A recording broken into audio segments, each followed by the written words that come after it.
Bonjour et bienvenue à Nouvelle Vie chez vous. On est heureuse de vous accueillir ce matin. Mon nom c'est Sophie. Et moi c'est Anne-Clémence. Alors on espère que vous allez bien, que vous avez passé une belle semaine. Ici au Québec, ça a été une des semaines les plus froides je pense.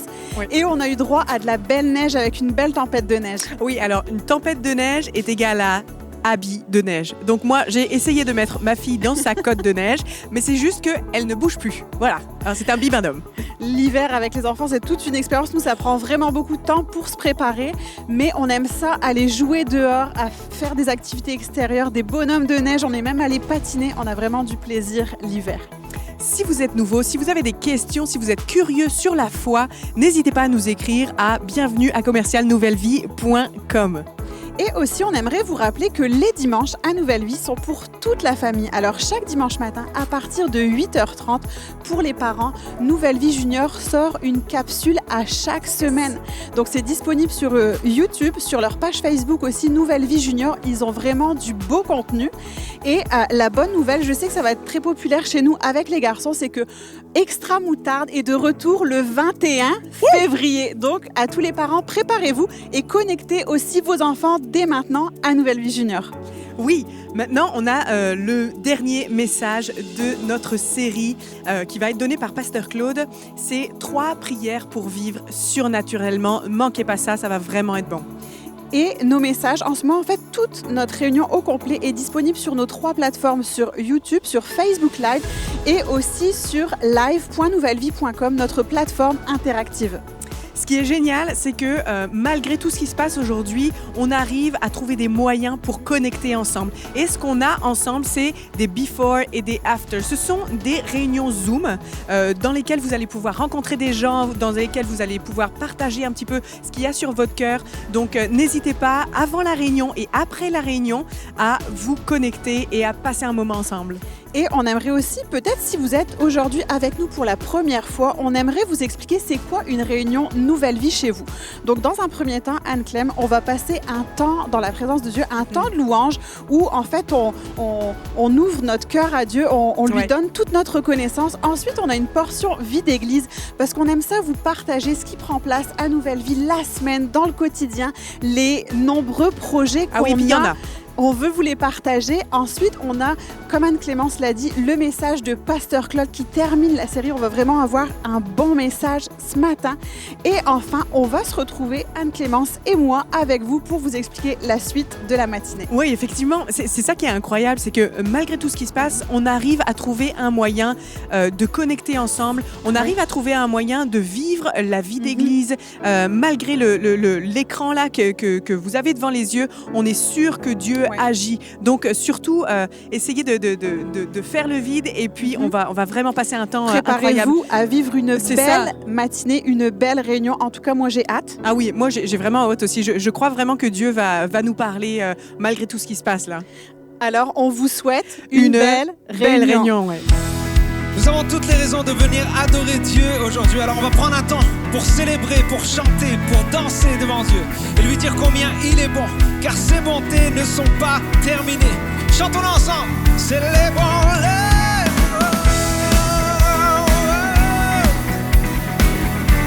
Oh, nous proclamons que tu es bon.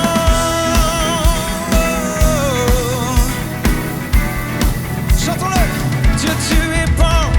Dieu, tu es bon et ta grâce envers nous durera jamais. Oh Dieu, tu es bon. Dieu, tu es bon et ta grâce envers nous durera jamais. Pour tous les peuples et toutes les nations, de génération en génération.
ta grâce envers nous durera jamais. Réalisons-le.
Seigneur, on veut dire tu es bon.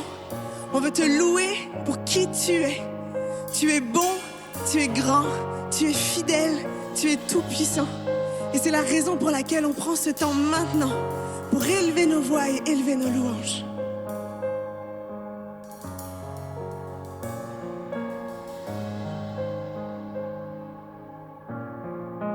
En plein cœur de la nuit, lorsque vient le conflit, tu me donnes ta paix. Même à mille contraintes, en toi je ne crains rien. Tu me donnes ta paix. Tu es ma force et mon bouclier. Jésus, mon espoir à jamais. Toute arme formée contre moi sera sans effet, car tu es pour moi. Tu marches triomphant. Tu m'as pris dans ton camp, oui tu es ma victoire.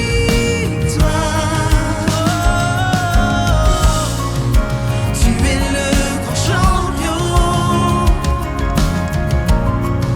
Je connais ton saint nom, oui tu es ma victoire. Tu es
l'Éternel désormais est de mon côté.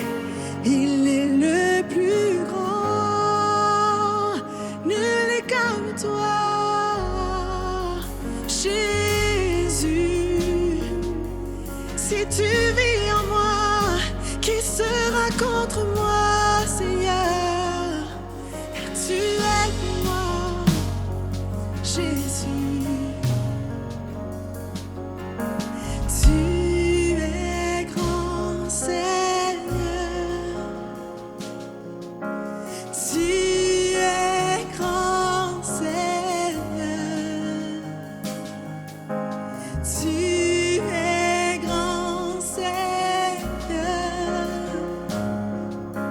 Tu es grand, Seigneur. Oh, est-ce qu'on peut redire encore? Tu es grand. Tu es grand, Seigneur. Nul n'est semblable à toi. Tu es grand, Seigneur. Dans ma vie, tu es le plus grand, Jésus. Tu es grand, Seigneur. Ah oui, tu es grand. Tu es grand, Seigneur. Tu es magnifique. Magnifique, digne de louange. Tu es grand, Seigneur. Oh, tu es magnifique. Tu es magnifique.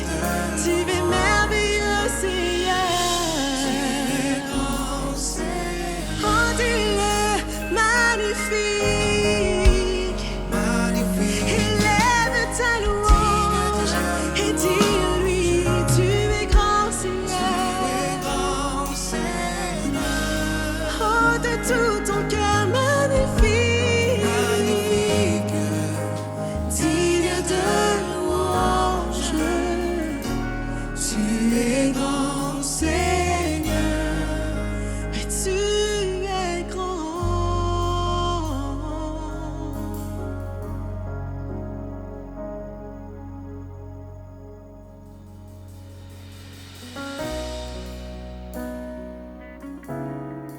Seigneur, on veut courir vers toi, courir dans tes bras, Jésus. Seigneur, nous déposons tout, Seigneur, tous nos fardeaux, tous nos soucis, Seigneur, et nous avançons vers toi, Jésus.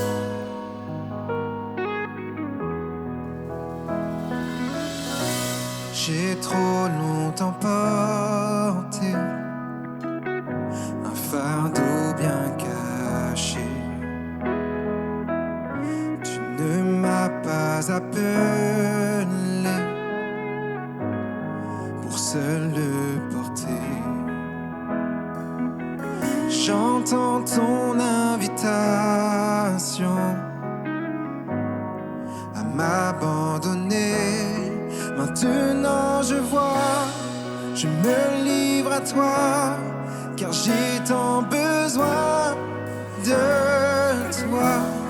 Je cours vers le Père, poussé par sa grâce.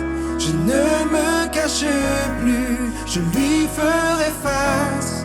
Viens réparer mon cœur, viens penser mon âme. C'est vers le Père que je cours encore et encore et encore et encore. Oh, oh, oh, oh. Tu vois ma condition, tu as un plan pour moi. Ton Fils, ma rédemption, payé sur la croix. Je n'ai pas d'explication devant cet amour. Je ne comprends pas, je ne saisis pas, mais j'ai tant besoin de toi. Je cours vers le Père,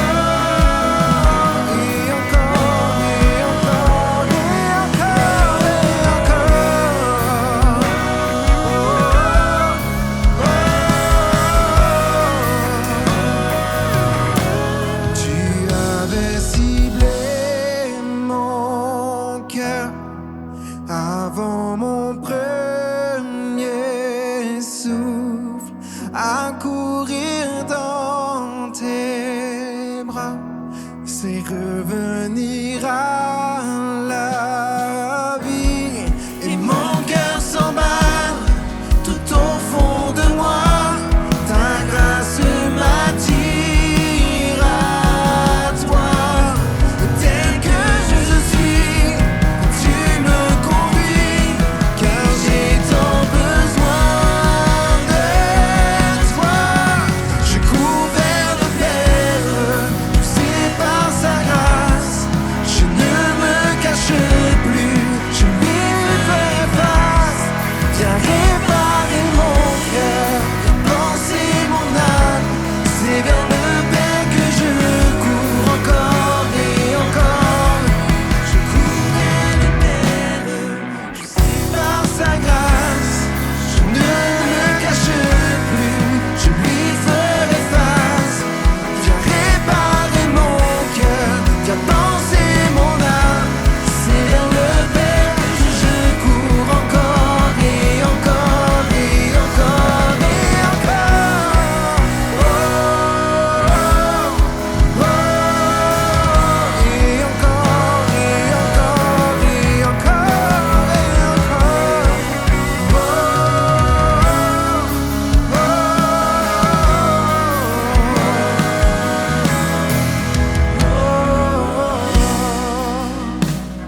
Merci, oh Dieu, merci, au roi.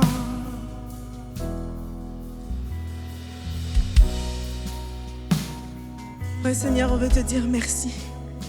Merci, Seigneur, parce qu'à chaque instant, on peut revenir à toi. À chaque instant, Seigneur, on peut retourner dans tes bras, Seigneur. On peut accourir à toi et tu nous attends. Et tu nous accueilles les bras grands ouverts. Merci, Seigneur, pour cet amour que tu nous manifestes à chaque jour. Et Seigneur, on veut en prendre conscience, on veut prendre la décision de garder nos yeux fixés sur toi.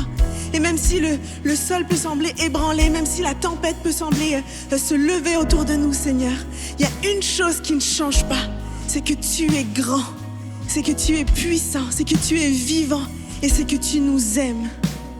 Alors on veut te dire merci, on veut t'exprimer notre louange. Amen. Un immense merci à toute l'équipe Worship pour ce merveilleux temps d'adoration. Félicitations à tous ceux et celles qui ont choisi de relever le défi 2021. Nous vous invitons à rester connectés sur notre page Facebook ou sur notre chaîne YouTube. Nous sommes rendus au jour 18. Alors, si vous n'avez pas encore débuté le défi, il n'est pas trop tard pour commencer. Vous savez, nous sommes rendus à près de 200 000 visionnements et nous aimerions entendre vos commentaires. Alors, si vous avez un témoignage à partager, n'hésitez pas à nous écrire. Cette semaine, l'équipe de Mission Nouvelle Vie s'est rendue à Obidjouan sur la communauté autochtone pour leur apporter de l'aide. Nous avons développé un lien de confiance avec les chefs de cette communauté. Ceci nous a permis de sélectionner 40 familles qui vivaient dans un extrême besoin. Nous avons pu leur apporter de l'aide et des nécessités matérielles. Et tout ceci est possible grâce à votre générosité. Merci de nous permettre d'être l'Église en action localement, mais aussi internationalement. Ensemble, nous allons plus loin. Et vous savez, il y a 3 façons simples et sécuritaires de donner à Nouvelle Vie. Vous pouvez texter le mot « don » au 438-538-47 ou en visitant notre site don.nouvellevie.com ou en nous écrivant à don@nouvellevie.com. Merci pour votre grande générosité. Ne manquez pas notre dimanche de la Saint-Valentin. Le message sera apporté en duo avec Pasteur Ben et Pasteur Sophie. Je crois que c'est une première à Nouvelle Vie. Mais n'oubliez pas, ce message n'est absolument pas juste pour les couples, bien au contraire. Alors n'hésitez pas à partager cette invitation. Et vous allez voir, nous allons vivre un moment puissant ce dimanche 14 février lors de la Saint-Valentin. Aujourd'hui, c'est Pasteur Claude qui nous apportera un puissant message sur le thème « Les 3 prières pour vivre surnaturellement ».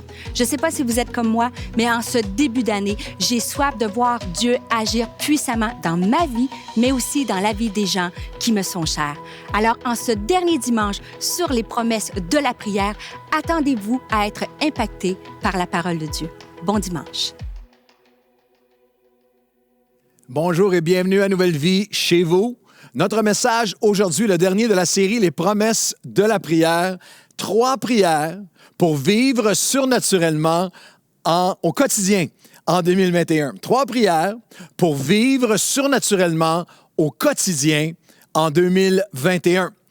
Peut-être que ce titre vous surprend un peu, mais je vous assure qu'il n'est absolument pas exagéré ou mystique ou élitiste, abstrait ou futuriste. Non, nous devons vivre surnaturellement au quotidien en 2021. C'est le désir de Dieu, la promesse de Dieu pour nous.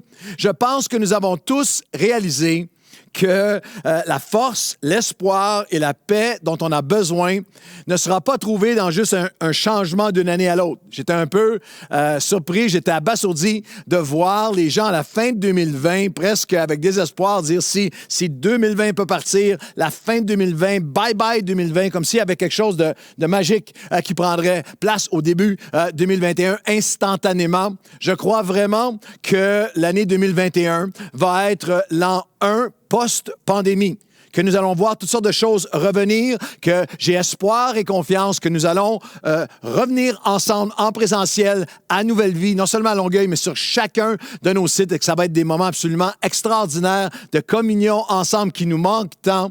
Mais je pense que nous avons tous réalisé que nous avons besoin de ressources, de forces surnaturelles pour traverser, continuer en 2021. Vivre surnaturellement par ses promesses en 2021. La parole de Dieu en parle comme étant participant au divin. 2 Pierre, chapitre 1, verset 4, lesquels nous assurent de sa part les plus grandes et les plus précieuses promesses. 8000 promesses dans la Bible pour nous, afin que par elles, par ces promesses, vous deveniez participants de la nature divine, que vous puissiez vivre surnaturellement au quotidien en 2021, en fuyant la corruption qui existe dans le monde par la convoitise. Les plus grandes, les plus précieuses promesses, afin que par elles, je puisse vivre, que tu puisses vivre surnaturellement et fuyant la corruption.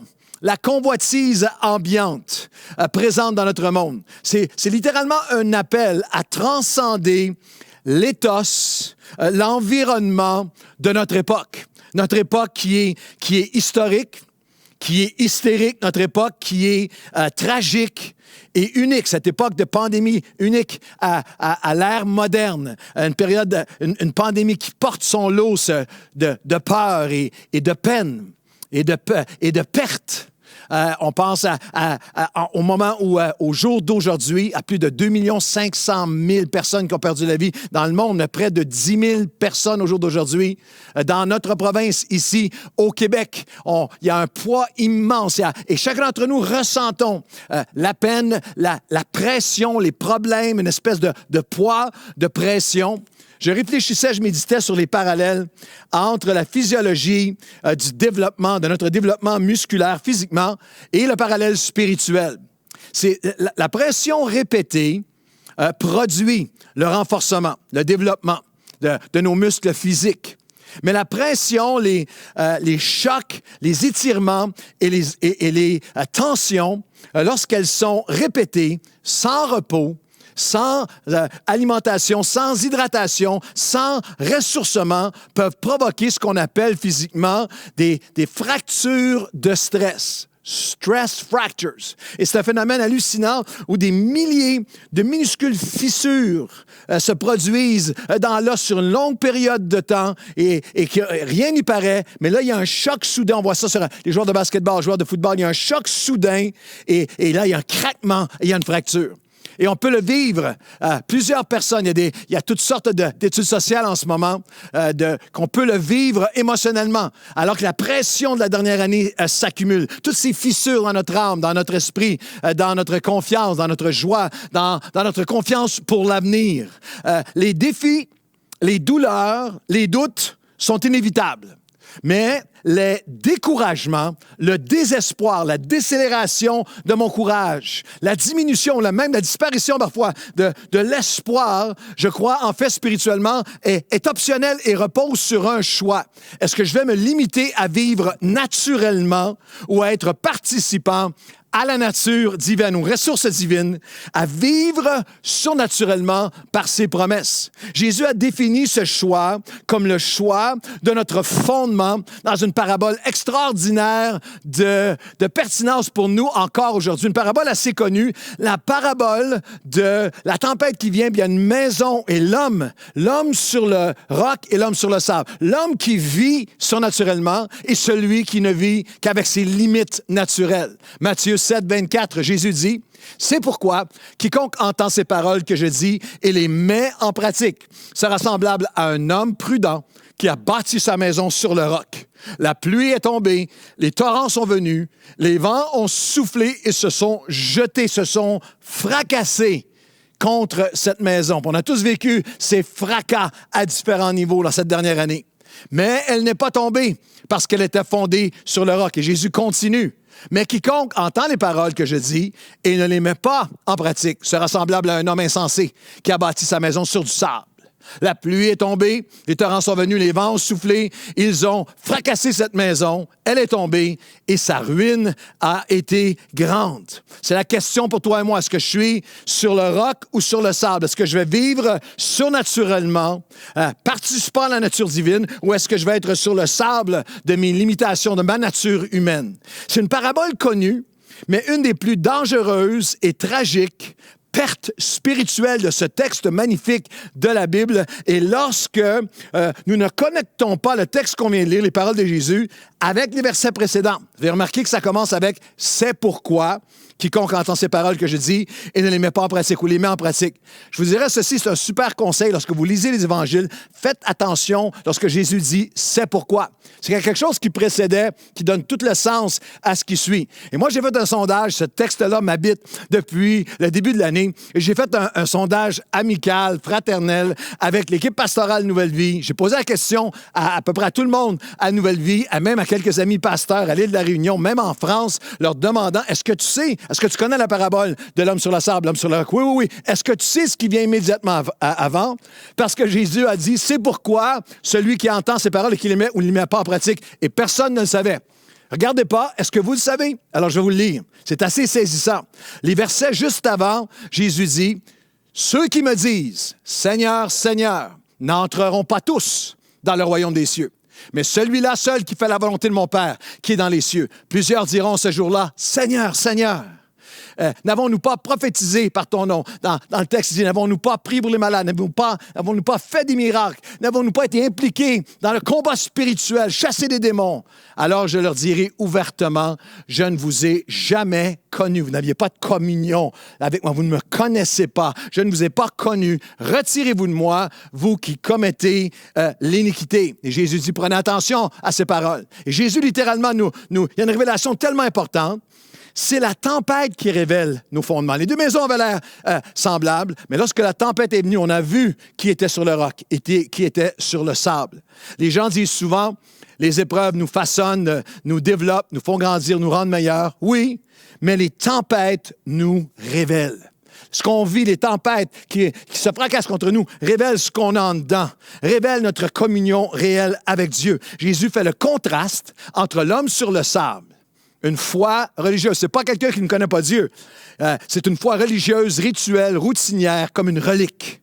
Mais il dit Seigneur, Seigneur, mais il ne fait pas la volonté de Dieu. Il agit, il commet l'iniquité, il ne fait pas la volonté de Dieu. Il se croit OK parce qu'il parle en son nom, parce qu'il dit on a prophétisé en ton nom, on participe au combat spirituel, on a une connaissance, on fait partie de la gang, mais il n'y a pas de communion réelle. Il n'y a pas de relation réelle. Il y a une foi religieuse et rituelle, mais pas de fondement relationnel. La parole de Dieu enseigne que pour le chrétien, aucune tempête ne peut nous renverser, nous ruiner ou nous réduire. Non, les tempêtes vont seulement nous révéler.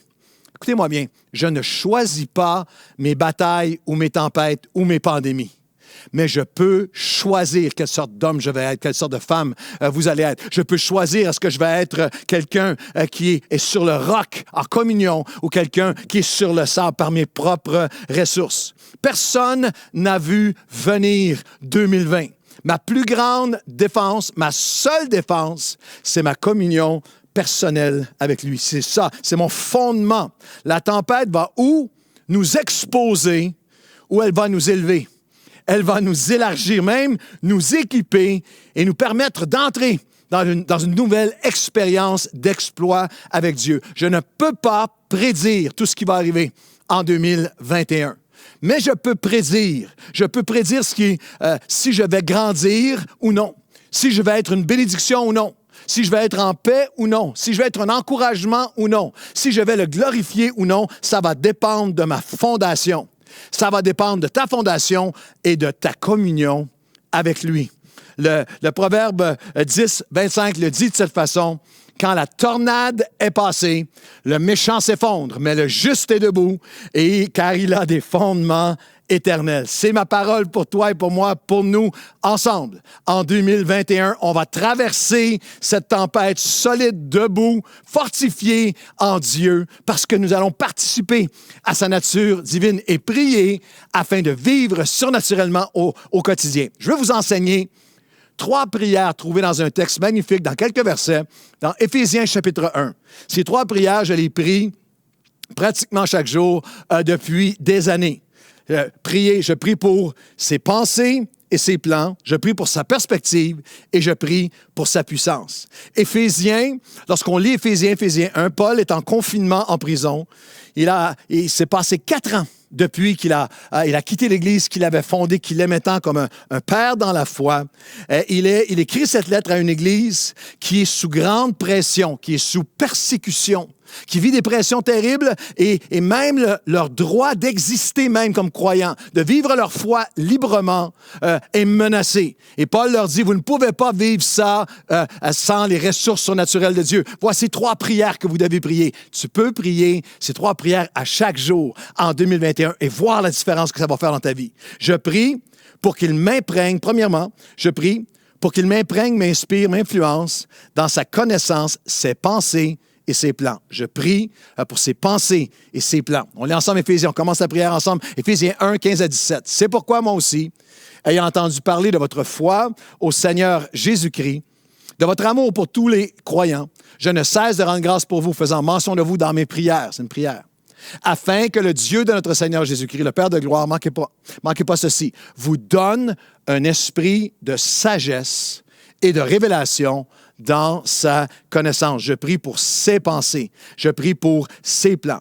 L'Église d'Éphèse à laquelle Paul s'adresse ici est une Église de grand impact, qui avait un excellent témoignage. J'ai entendu parler de votre grand amour, votre grande foi.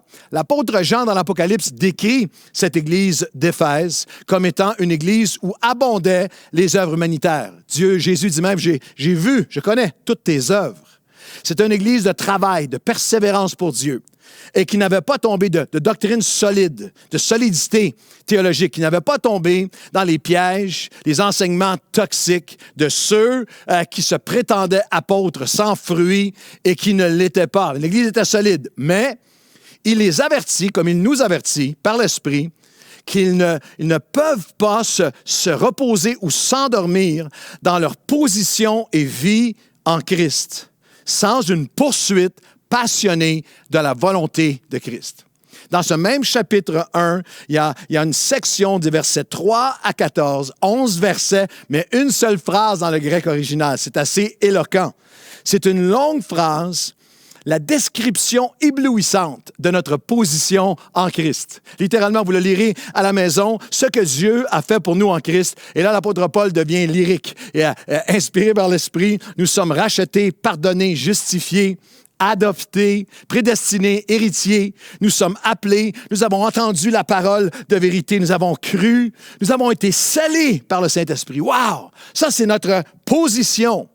Mais Paul vient, dans le verset qu'on vient de lire, leur dit, nous sommes complets, nous sommes complétés, nous sommes complètement, l'œuvre est accomplie complètement, nous sommes complètement pardonnés et positionnés en Christ.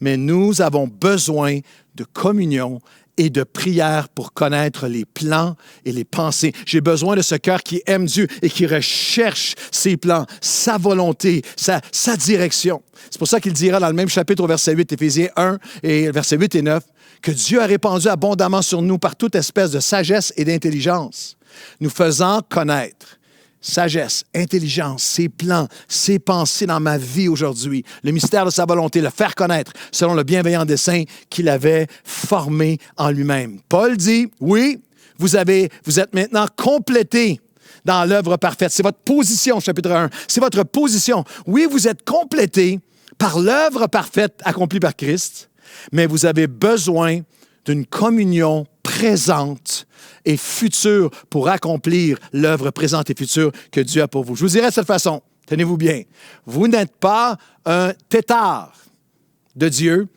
vous êtes un enfant de Dieu. Vous n'êtes pas ça, Claude, tu parles de quoi, là? Lorsque j'étais gamin, lorsque j'étais enfant, on allait quelquefois sur le bord on allait sur un chalet dans les Laurentides, à la campagne, il y avait un lac, et on attrapait, on ramassait des tétards, on les mettait dans un bassin, et sur des jours et semaines, nous, on pouvait revenir et voir le tétard littéralement devenir une grenouille. Tout à coup, il y a une patte, il y a une palme, il y a une queue, et le tétard devient une grenouille. Paul dit, l'œuvre en Christ, elle est accomplie. Ta position, tu ne peux rien y ajouter.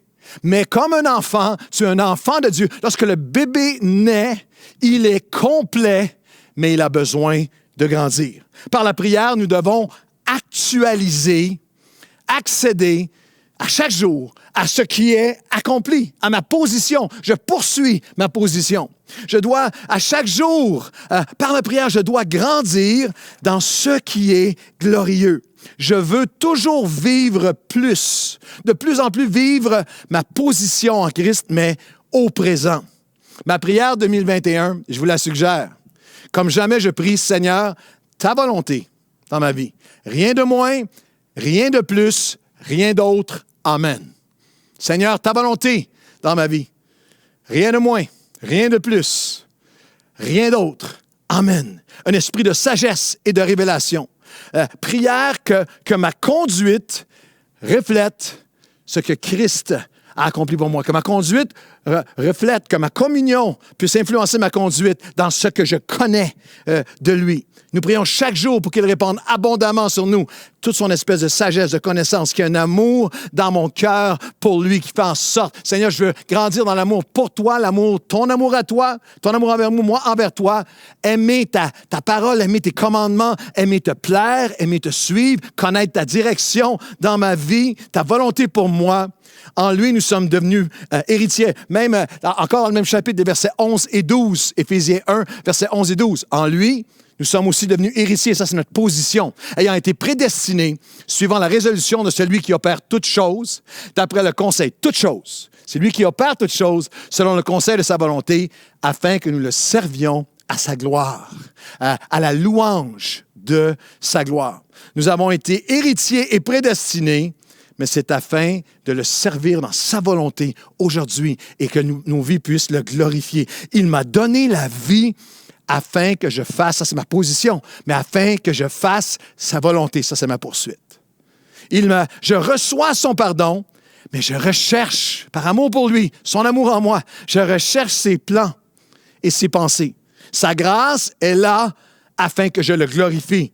Je suis héritier, mais afin de l'honorer. Mon salut est afin que je puisse le servir. Il opère toutes choses par sa volonté, afin que j'ouvre mon cœur à obéir à sa volonté en toutes choses. Je dirais de cette façon, son œuvre accomplie en toutes choses n'est pas pour ceux qui sont appelés de Dieu seulement, mais ceux qui aiment Dieu. Il y a une autre chose qui est dit sur l'Église d'Éphèse par Jésus lui-même. Dans l'Apocalypse, lorsqu'il a cet appel, cet avertissement à l'Église d'Éphèse, il dira à l'Église d'Éphèse, « Mais ce que j'ai contre toi, c'est que tu as abandonné ton premier amour. » Alors, c'est une question pour toi et pour moi aujourd'hui. Est-ce que je poursuis ses plans, ses pensées? J'ai une position en Christ, mais est-ce qu'il y a une poursuite? Est-ce que mon premier amour pour lui, pour la soif de lui plaire, de l'aimer, de le servir, est-ce que j'ai abandonné ce premier amour? Est-ce que j'ai abandonné mon premier amour? Est-ce que je prie pour qu'il m'imprègne, m'inspire, m'influence dans la connaissance de ses plans, ses principes, sa parole? Attention! C'est une des promesses les plus mal comprises et les plus mal interprétées de la Bible. Dans Romains, chapitre 8, lorsque vous prenez la notion de sa volonté en toutes choses, on entend souvent des gens dire, citer ce verset à tort. Nous savons du reste que toute chose concourt au bien de ceux qui aiment Dieu, de ceux qui sont appelés selon ses desseins. Comprenez bien, attention, la promesse n'est pas que toute chose va concourir au bien pour ceux qui sont appelés.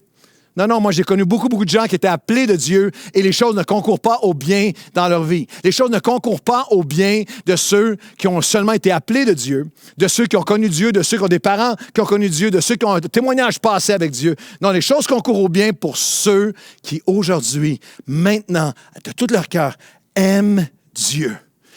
Aime sa volonté, aime son amour, un renouvellement de son amour, aime ses plans, aime sa parole, aime lui plaire, aime lui obéir, aime cette communion avec lui.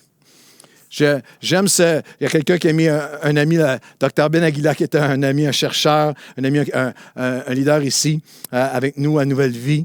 Ça donne une illustration. Il a mis quelque chose sur sa page Facebook. Je lui ai demandé la permission de m'en inspirer ce matin.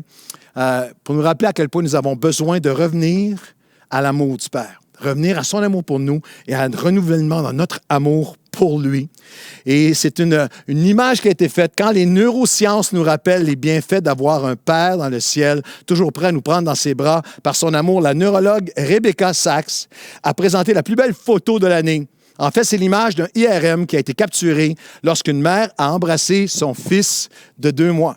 Et instantanément, dans ce baiser, instantanément, il y a tout un effet que l'amour produit. Un effet sur un enfant de 2 mois.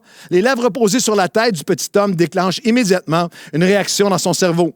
Et là, il y a le scientifique qui doit nous l'expliquer. La dopamine est libérée, ce qui nous procure une sensation de bien-être, mais aussi l'oxytocine, appelée l'hormone de l'amour. Elle est responsable de la condition de l'attachement.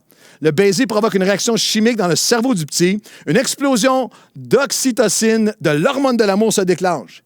Cela réduit la peur, augmente la confiance, suscite des sentiments d'affection et d'attachement, signe que le bébé a compris qu'il est protégé. Il libère également la dopamine qui nous fait sentir bien, la vasopressine, le liant qui lie, le lien d'attachement, qui lie les mères au bébé dans les premiers mois de leur vie.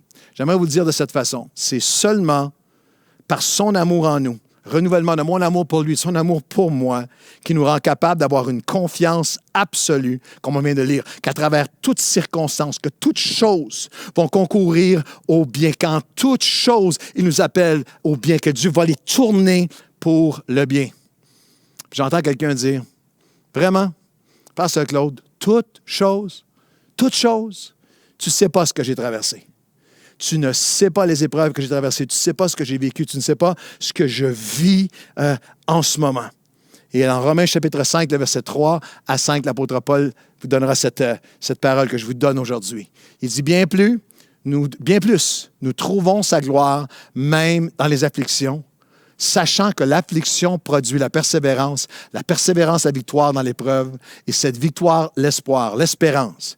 Et l'espérance ne te trompera pas. L'espoir que Dieu donne ne te décevra pas, parce que l'amour de Dieu est répandu dans nos cœurs par le Saint-Esprit qui a été donné. Je prie en ce début d'année pour ses plans, ses pensées, son cœur. J'ai une position en lui, mais ma poursuite est pour un renouvellement de son amour. Je crois que l'amour de Dieu qui resplendit dans nos cœurs, comme dans l'image qu'on vient de voir avec la maman et son enfant, dans la création, l'enfant qui reçoit l'amour, Dieu nous donne une représentation, un portrait spirituel de ce que cette connexion physique produit, de ce qu'elle produit aussi spirituellement. Littéralement, lorsque je prie ainsi en communion avec lui, j'ai une portion du divin qui envahit mon cœur, ma vie.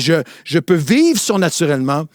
Et la deuxième prière, c'est que je peux voir surnaturellement. Je prie pour ses pensées et ses plans, mais je prie pour sa perspective. La suite, le verset 18, je prie qu'il illumine les yeux de votre cœur pour que vous sachiez quelle est l'espérance qui s'attache à son appel, quelle est la richesse de la gloire de son héritage qu'il réserve aux croyants.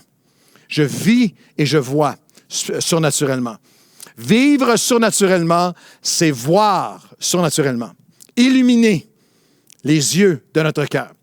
Il y a plusieurs années, un matin très tôt, lorsque on avait les réunions le dimanche matin en présentiel, je me levais à 4h30 du matin, j'avais tout préparé mes choses à l'avance, pas réveillé mon épouse, et je me levais seul et j'entre dans la salle de bain et l'interrupteur, et j'ouvre les lumières et c'était juste sombre. C'était comme dans la pénombre. Hein. Qu'est-ce qui se passe? Qu'est-ce qui est arrivé dans la pénombre? Là, je veux pas réveiller mon épouse, alors je me rase tant bien que mal et je pars et je m'en vais faire toute la journée à l'église et à la fin d'une longue journée, je reviens et je ne repensais pas. Et lorsque je remonte en haut dans la salle de bain, encore une fois, l'interrupteur est là, fait sombre encore et là, je manifeste. Qu'est-ce qui se passe? Qu'est-ce qui arrive ici? Qu'est-ce qui se passe avec les lumières? Et Chantal a monté et, sans dire un mot, a simplement poussé ce qu'on appelle, on appelle ça le variateur en bon québécois, le dimmer. Chantal a juste monté. Elle a illuminé. Elle n'a pas dit un mot. Je dis, OK, bon, d'accord, parfait.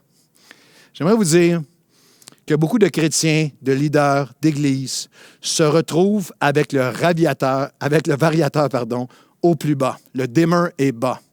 Nous avons, en cette deuxième année de pandémie, l'illumination de nos cœurs a besoin d'être faite surnaturellement pour avoir la perspective de Dieu, voir comme lui veut que nous voyons, voir à la lumière. Donc, comprenez bien que lorsqu'il dit qu'il illumine les yeux de votre cœur, dans le mot cœur ici, dans le texte, les yeux de votre cœur a beaucoup plus à voir avec vos pensées, vos perspectives, dans l'enseignement, dans la compréhension biblique hébraïque, le cœur est le siège des pensées. Comme un homme pense dans son cœur, ainsi sera-t-il. Dans l'enseignement biblique, le cœur est bien plus que les émotions, la Saint-Valentin, la romance. Non, le cœur, c'est les pensées, la volonté qui deviennent des actions, la perspective, les pensées.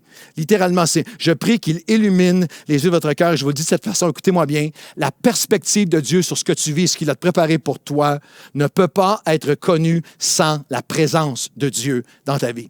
C'est ce que l'apôtre Paul enseigne en 2 Corinthiens et continue sur ce même thème. Et comme il est écrit, ce sont des choses que ton œil humain ne peut pas voir, que l'oreille n'a pas entendu, que le cœur de l'homme ne peut pas concevoir. Les choses que Dieu a de préparer, les choses que Dieu a préparées pour ceux qui l'aiment. Dieu nous les a révélées par l'Esprit, car l'Esprit sonde tout, même les profondeurs de Dieu. Lequel des hommes, en effet, connaît les choses de l'homme si ce n'est par l'Esprit de l'homme? Ainsi, personne ne peut connaître les choses de Dieu si ce n'est par l'Esprit de Dieu. Je prie pour ses plans et ses pensées, par son amour, mais je prie pour sa perspective, qu'il illumine l'œil humain. La perspective humaine ne peut pas voir. Ton cœur, il ne peut pas monter à ton cœur. Il peut monter de la peine, de l'angoisse, de l'anxiété, de la peur, de la colère, de la jalousie, mais tu ne peux pas, du découragement, mais il ne peut pas monter à ton cœur les choses que Dieu a préparées, à moins qu'elles soient par l'Esprit. Alors je recherche, je prie, Seigneur, illumine les yeux de mes pensées. Sans l'Esprit de Dieu, je suis limité à l'esprit de l'homme qui est en moi. Je suis limité à ce que j'entends, ce que je vois sur les médias sociaux. Je suis limité aux colères et aux révoltes autour de moi. Je suis limité à mon propre passé, mes propres échecs, mes propres carences de personnalité, mes propres peurs, mes propres limitations.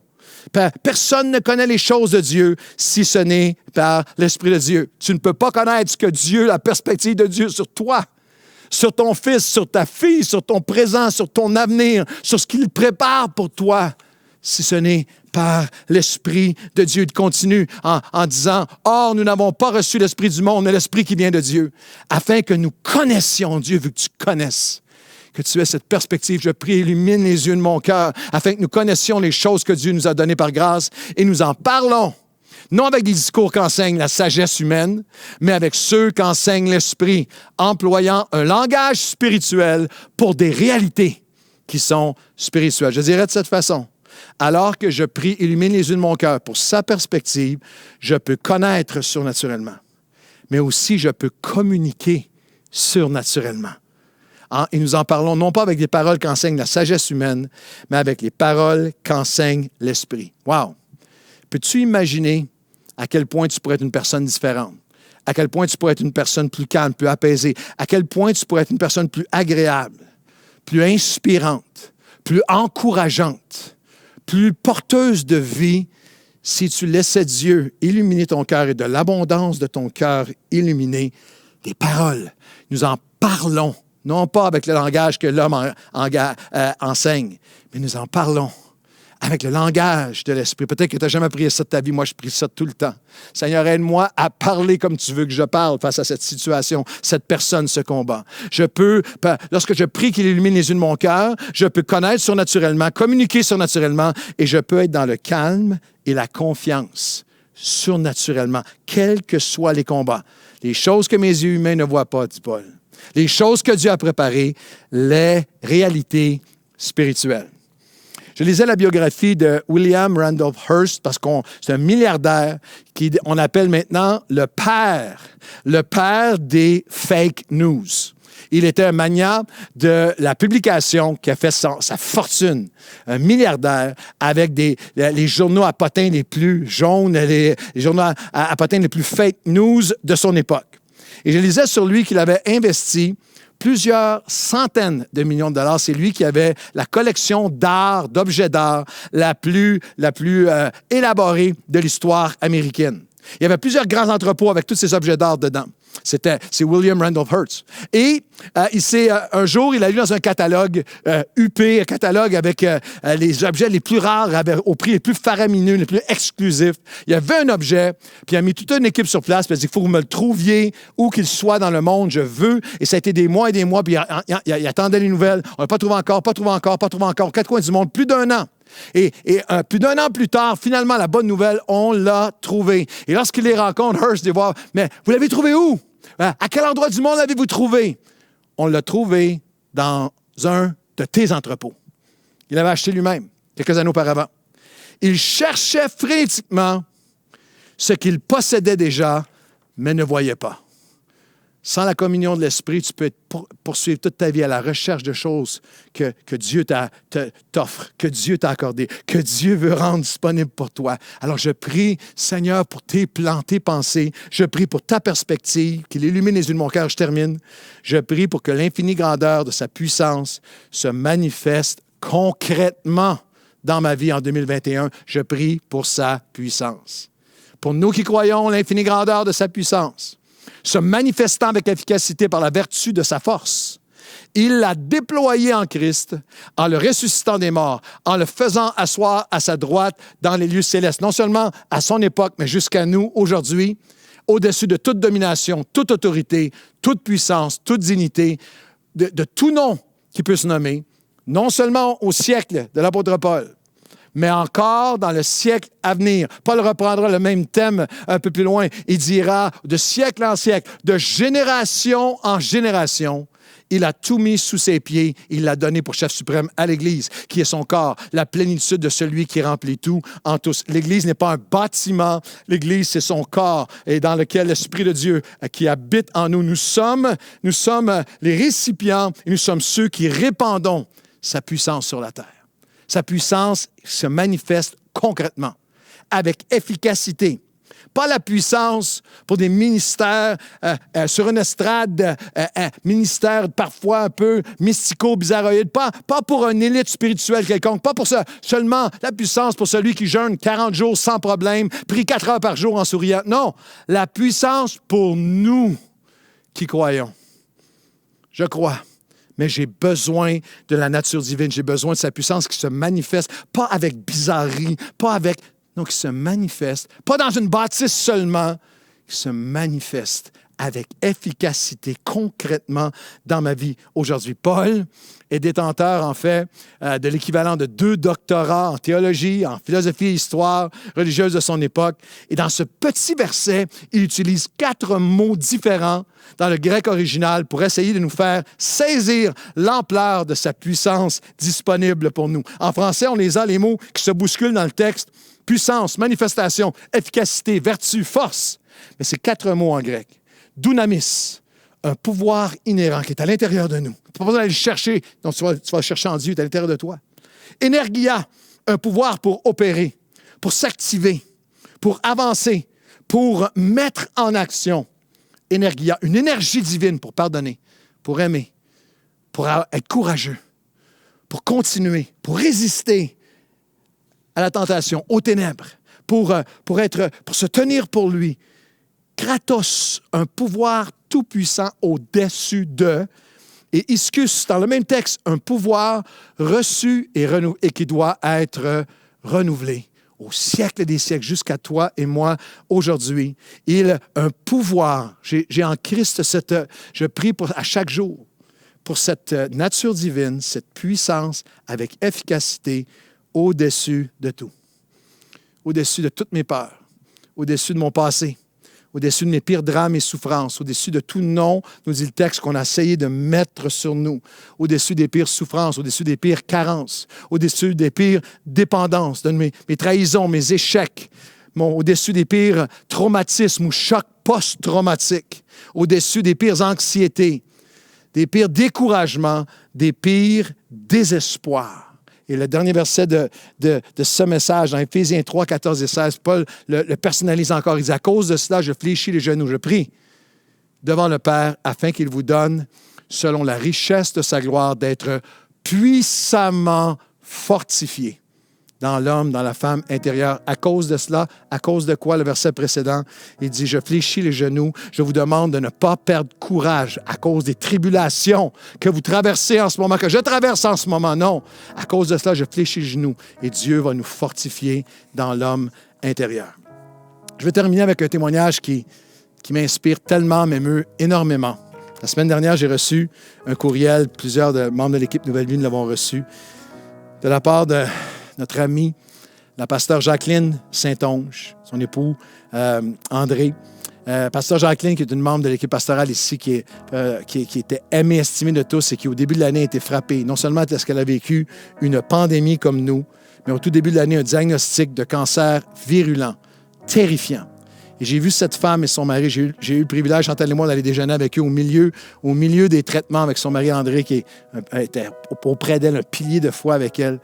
Et de voir l'incarnation de cette puissance au quotidien, de cette paix au quotidien, de cette poursuite, de cet amour pour Dieu et de Dieu, de cette poursuite de Dieu, de cette perspective de Dieu. On était assis au resto avec eux et j'avais un sens d'être devant un homme et une femme qui traversent une épreuve sans nom, mais qui sont portés, qui vivent surnaturellement, qui sont participants à la nature divine. Et elle nous a écrit un petit mot la semaine dernière. J'ai demandé la permission de le lire. Pasteur Jacqueline, nous t'aimons tellement. Nous sommes tellement reconnaissants pour l'inspiration que tu es pour nous. Et elle écrit, chers amis, dans le Seigneur, comment expliquer, comment décrire un amour si grand, si puissant, que rien ne peut le contenir. Ces paroles du chant, alors entends mon cœur, nous dit Jacqueline, résument bien pour moi l'année 2020. C'est parce que l'année 2020 fut des plus éprouvantes que j'ai pu voir et expérimenter la grandeur et l'amour de Dieu envers moi comme jamais auparavant. Sachez qu'André et la famille se joignent à moi pour exprimer toute notre reconnaissance et notre joie pour tout le soutien fraternel que vous avez eu à cœur de nous offrir, particulièrement durant cette période. Nous avons vécu, pour ainsi dire, une crise dans une crise dans une crise. Tout d'abord, dit Jacqueline, il y a eu l'annonce de la COVID-19 en mars, suivi immédiatement d'arrêt de travail pour André et Adrien, son fils, suivi en mai d'un arrêt de travail pour elle, dû à un diagnostic inattendu, cancer ovarien de stage 3C avec tumeur au péritoine. Dans sa parfaite souveraineté, Dieu m'a amené de mon premier de 7 traitements de chimio le 29 juin jusqu'au dernier le 7 décembre, en passant par une chirurgie majeure le 1er octobre à un diagnostic le 4 janvier 2021 de rémission complète. Gloire à Dieu. La puissance de celui qui, dans sa bonté et sa grâce, a non seulement répondu, mais exaucé vos prières est tellement grande, cette puissance est tellement grande, que même dans les vallées de l'ombre de la mort, tout en exprimant les désirs de mon cœur, je priais que sa volonté s'accomplisse. Celui qui est fidèle ne déçoit jamais, et ma confiance demeure enracinée dans ses promesses, sachant qu'il me dirige parfaitement, Pasteur Jackie. Seigneur, nous prions ensemble aujourd'hui. Et je te remercie pour le témoignage de cette sœur que j'aime tant, que nous aimons tant et qui m'inspire, qui nous dit, comme la vie et le témoignage de milliers d'autres, de multitudes depuis des millénaires nous le disent. Et autour de nous aujourd'hui, en 2021, nous pouvons vivre surnaturellement, être participants, quelle que soit l'épreuve, à la nature divine que tu nous offres aujourd'hui, au quotidien. Alors, Seigneur, aujourd'hui, nous prions comme tu nous as enseigné, comme Paul nous enseigne de prier. Nous prions pour tes plans. Nous prions pour tes priorités. Nous prions, Seigneur, pour tes pensées. Renouvelle ton amour envers nous, mais renouvelle notre cœur pour toi. Parce que nous voulons être de ceux qui disent et croient et vivent toutes choses concourant au bien pour moi. Parce que non seulement je suis appelé selon ce dessein, mais j'aime Dieu de tout mon cœur. Nous prions pour ta perspective. Illumine les yeux de notre cœur. Et nous prions, Seigneur, pour ta puissance, l'infinie grandeur de ta puissance. Manifeste-la concrètement, efficacement dans chacune de nos vies.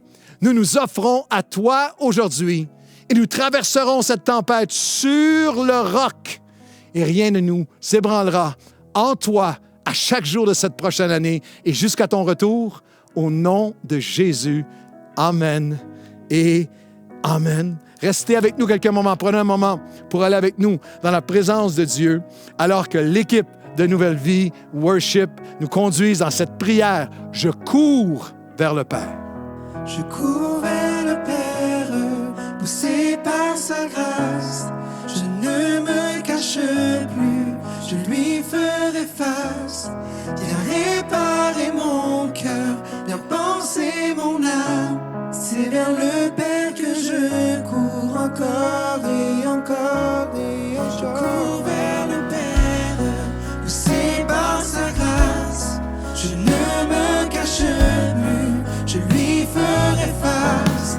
Viens réparer mon cœur, viens penser mon âme. C'est vers le Père que je cours encore et encore et encore et encore.